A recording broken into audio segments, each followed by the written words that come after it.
Hello everyone, this is Crota giving you a shoutcast in Game 2 in a series between Evil Genius's StrifeCro and Fnatic's Fenix. Here on Metalopolis, we have StrifeCro spawning as the yellow Zerg at the 3 o'clock position. Meanwhile, we have Fenix spawning as the blue Terran at the 12 o'clock position. So this is going to be Zerg versus Terran on Metalopolis. This will be relatively far walking spawning distances. However, it is going to be very, very close by air.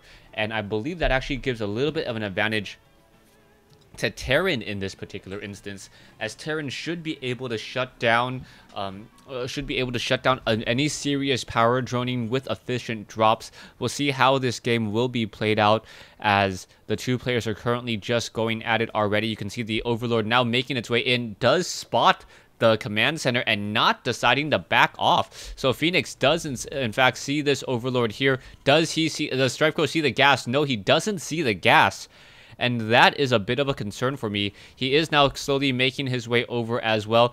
He did see the SCV come back over. He wants to see if there is going to be a double racks over here, as it is a refinery first. So that refinery first is going to perhaps throw off the scouting just a little bit, as StrifeCro finally sees a barracks being placed down, but without catching sight of that gas, he is not going to know that it is going to be reactored Hellions here on Metalopolis, as opposed to simply just the standard Marine Reaper fast expansion opening that we saw on Shakura's Plateau. So we'll see how these players do go about it. We see that StrifeCro did make his way over. He did scout out that there was a refinery up, but he didn't actually get to see the refinery being... Oh, I guess he did see the refinery built. If he did click on it, then perhaps he knows how much gas is currently being mined. The Overlord just passing back in between these two locations here. Overlords do move relatively slowly, as we are now going into an orbital command and now banking on a lot of gas. This is a bit of a strange play here, as normally you want to get that factory up as quickly as possible. Perhaps he's going to be going for one Marine, then adding a reactor, and then getting that the factory down at the same time, as the Overlord now being just shooed away from this one barracks there. We do see that there... Okay, apparently, yeah, his forces are getting attacked over here by the Overlord. Meanwhile, back over here, the spawning pool did take a little bit of damage, not much overall, as a Queen and some Zerglings should be trained up in just a moment. Drones now making its way down to that low ground, as a supply depot being built along that backside. We are going to have a lot of Hellions now. And those Hellions, with that range of 5, should be able to kite off of those Queens pretty easily. The drones now fighting back as well. 2 Queens to try to cancel the 2 Hellions, which will be coming out. And we are still only running off of 1 gas, so it doesn't look like we will be going into Reactor Banshee anytime soon. And right as I say that, we do have a starport now being built. So with that starport, we may actually have Reactor Banshees. We'll see if another gas does come online. It may just simply be for a dropship later on, so that they can elevator their way in onto that high ground there. As a Queen now makes its way onto the low ground. The Queen, in preparation for those Hellions, knows something is already up. The Zergling, does he actually spot the starport? Yes, he did actually spot the starport, but I don't know if he actually clicked on it in time to see it, as the starport icon, or it just looked like another building at that moment there, as the Hellions are still just constantly being double trained. We are going to have a starport swap onto the tech lab, so we are getting Banshees, but no cloak at all. So those 2 Hellions now pushing their way forward. We'll see how much damage can be dealt. The Hellions skirting around that far side there. That spine crawler looks like it will get up in just a moment, and more damage is being dealt. The Zerglings now being forced to try to run away.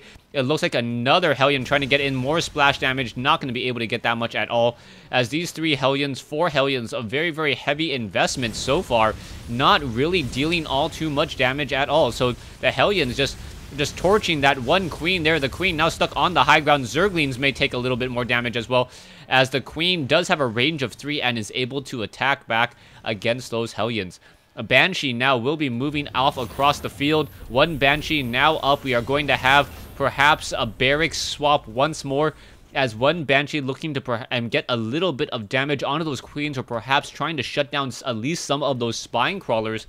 as the Banshee is currently pretty high on life, and it will be able to shut down that queen there. So one queen now down, and the Banshee is going to be able to just simply sit here and go after drones. So one drone already down, 2 drones now down, 3 drones now down. Yeah, now 3 drones as the numbers and the kills just get higher and higher. A Spore Crawler is now being morphed into play. Another queen now making its way out as well. So trying to put pressure in between the 2 locations. A Zergling getting in the way right there. So StrifeCro losing StrifeCro losing a couple Zerglings, but able to shut down and get a lot of damage onto those Hellions. All those Hellions pretty much got stuck, and now the Banshee is being forced to return home. There were some worker kills, 5 worker kills, but really not enough, as you can still see 31 drones compared to 29 SCVs, 2 bases now, as the Zerglings look to perhaps put a bit of pressure on that front door. No Baneling's Nest at all. The Marines shooting those Zerglings on the other side of that supply depot, able to get in a lot of damage, as Fenix now moves into standard Marine tank play. He does have a second orbital command. He will be able to mine off of those bases there. As you can see, this Banshee now pulling back once more, looking to see how much damage it can do. There are a lot of queens in play now and a Spore Crawler, so I cannot imagine that much damage to be had. But Fenix now coming in as another nightmare, shutting down Overlord. So an Overlord will get shot down there. So one Overlord already down. Another Overlord looks like it will get shot down as well. That Overlord in a bit of trouble, already down to 117 hit points. I believe it takes 8 shots to destroy it, as meanwhile a Banshee coming over here, getting in even more kills. The queens are backing over once again, as we now see 3 kills on that Viking. And that Viking is just going Overlord hunting, getting in so much damage onto those, onto the economy of StrifeCro. StrifeCro sitting at 45 drones though. He is currently supply block 60 over 60, getting up an additional Overlord and now going into a Spire. That Spire may work out well for him, as I don't see an engineering bay yet, just a lot of barracks so far, so we will not have any missile turrets, and Mutalisk in numbers can obviously take down this one lone Viking here. You can see a Banshee also down to 5 hit points as well, as we are now getting a hatchery built. So a hatchery now being built over here at that high ground 5 o'clock expansion location. A queen now coming over, getting in a decent amount of damage as well onto that Viking. Oh, a transfusion keeping the Overlord alive. And now that Viking pretty much needs to return home. Will not be able to keep or shoot down any more Overlords, as that Spire is now done. We will have about 8 Mutalisks being trained up in just a moment. And there you go. And are we going to get 8 Mutalisks? Is StrifeCro going to make me a liar? Probably. No, we are going to get 8 Mutalisks. So yeah, 8 Mutalisks now taking to the skies. Now 9 Mutalisks taking to the skies. As well as the Spore Crawlers doing a great job of just deterring against any more Banshee harassment. The army of the Terran sitting at 2,300 with 650, but with the addition of those Mutalisks that are taking into the skies, 9 Mutalisks, that is going to be an 1,800 resource army, so that should even things up rather quickly, as we are now getting more and more units underway. But Phoenix's army is just so large. Marines with stim pack, 23 Marines, will be able to deal a lot of damage. There is one medevac as well, so we are going to start getting some sieging here, and this is going to be a nightmare, as those Marines are on the low ground, able to deter any of that damage. Or one Mutalisk quickly getting shot down there, so that is a bit of an issue, as another swarm now trying to come in, but more Marines will be landing in just a moment. We need to see more units coming in from StrifeCro, but StrifeCro is not really training up that many units. There are a lot of spine crawlers, a lot of stationary defense, as the Mutalisk now going after some of those Marines. Viking able to get off a round of those Lancer torpedoes. Both sides battling it out. Mutalisk trying to get some damage onto those Marines. Marines getting shot down one at a time. Now going after that Viking. Viking looks like it will get shot down. And a new medevac quickly coming in as well. That medevac not going to take too much damage there, as the army is 1,750 versus 2,400. Production tab shows a large number of units now coming in. What is that? 12 plus 7. So what? 20 food coming in from the side of StrifeCro, while Fenix doesn't have that much in production. Siege tanks will be unsieging, perhaps trying to get into a better position once more. But I believe StrifeCro now getting into that stronger army. He does have more harvesters and is sitting in a bit of a better position there. Down goes a siege tank. So yeah, one siege tank has been destroyed, and Fenix now thinking it best to retreat and regroup. StrifeCro currently running off of multiple bases or multiple gas here. Mainly took this high ground expansion location for the extra gas in order to reach perhaps critical mass on those Mutalisks just ever so much more faster. There are a lot of Zerglings swarming around the ground. Army sizes are about the same. 2650 in terms of total minerals, but the gas-wise, you can see StrifeCro sitting on 13 Mutalisks, able to have a significantly larger gas army, but those Marines going to shut down some of those Mutalisks. More Marines now simply coming back in, will be able to use those stim packs and getting in a lot of damage onto the back of those Mutalisks. Mutalisks now being forced to retreat once more. StrifeCro could take this time, take a little bit of a reprieve, and try to get a stronger army and try to figure out his tech. He definitely needs those Banelings, which he will be able to get in just a moment. Baneling nest about 33% done already.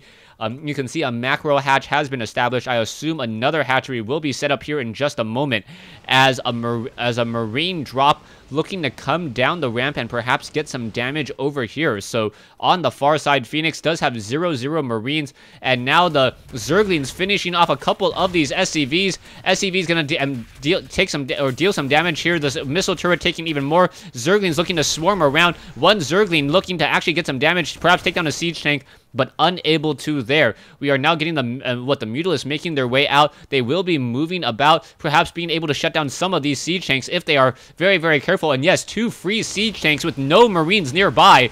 And there goes 2 tanks. So you never want to be losing tanks like that in that fashion, as we are now getting into perhaps 17 Mutalisks, and once again going after tanks. So Fenix very sloppy, unable to get his units where they need to be, and this may be too much. All of those siege tanks were destroyed before the Zerglings were melted away. In comes a planetary fortress though, so the planetary fortress will definitely help finish off a lot of those units. And now the Mutalisk getting in just damage after damage, round of attack. The missile turrets, however, now within range. Marines coming in from behind. 1-0 upgrades on those Marines, shooting all of those Mutalisks there. But in comes that earlier medevac drop that we did mention. The Queens are going to be re-engaging. The Zerglings also coming in as well. And it looks like that medevac will simply get shot out of the sky by the Mutalisks and the help of those Queens.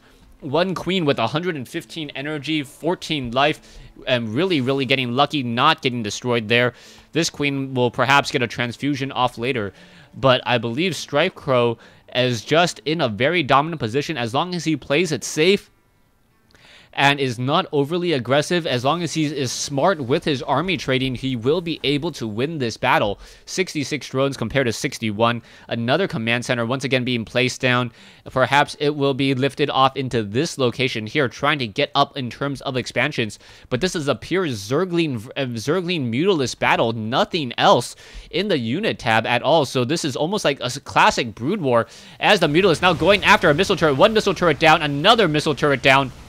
And now those Mutalisks deciding to finally back off, and we may be getting some Banelings, as those Marines are not going to be able to chase after those units at all. More missile turrets once again being placed down. That is going to be very important, as another squadron of Marines will be sent to their death. We can see a Banshee now pushing out over here. It looks like one Mutalisk will come back, fire a shot, and take down that Banshee, and a quick and easy kill, and that hatchery will be able to grow up and have full hit points in just a moment. In comes the Mutalisk simply swarming in, going after some of those Marines that got a little bit too ahead of the group, and now just mass Mutalisk owning the skies. I believe that is always a bad sign when your opponent has more Mutalisk than you have Marines. There, it's just simply the food combination not good enough, able to just pick down units time and time again. Siege tanks getting destroyed, and now the Marines just able to just fight back, but not enough of them to do so. And Fenix just constantly losing a lot of resources now, as the Mutalisk should be able to just go after a lot of SCVs. The main, all of these siege tanks and Marines are getting destroyed. Another medevac down. And I can't imagine what Fenix is thinking. Fenix played so impressively in Game 1, and in Game 2 just cannot handle these Mutalisks. Thanks for watching. Thanks for listening. I hope you guys enjoyed Game 2 in this series, in what I now know to be a best-of-3 series between StrifeCro and Fenix. Stay tuned for Game 3.